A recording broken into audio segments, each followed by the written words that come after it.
রাহুল বলো। দেখে যাও, দাঁড়াও এখানে, দাঁড়াও আমার পাশে এসে দাঁড়াও। এখন আমি কি করলাম? অফ করছো? হ্যাঁ, চুলাটা অফ করে দিলাম। পানিটা তো পুরো টকবগে, তাই না? এখন যদি আমরা এটাতে হাত দিই কি হবে? কি আর হইব?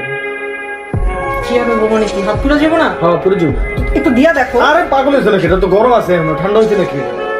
এই যে লাইনে আসছো, গরম পানিতে হাত দিলে যদি হাত পুড়া যায়, তো আমার যখন মেজাজটা খারাপ থাকে, আমার বাদ দাও, মানুষের যখন মেজাজ খারাপ থাকে তখন তার তার মাথার অবস্থা এরকম গরম পানির মতোই থাকে। তাহলে টাচ করা মাত্রই তো সে ছাপ করে উঠবে, স্বাভাবিক না? তো তখন কেন আমার সাথে তুমি এরকম পিছিয়ে পড়ো, ঠিক হয়ে যাও বাবু, ঠিক হয়ে যাও বাবু, ওকে বাবু কাম ডাউন, কেন করো এগুলা? হ্যাঁ, আর করবো নেক্সট টাইম? আর যদি এখানে যদি তখন বরফ ঢেলা দিই, বরফ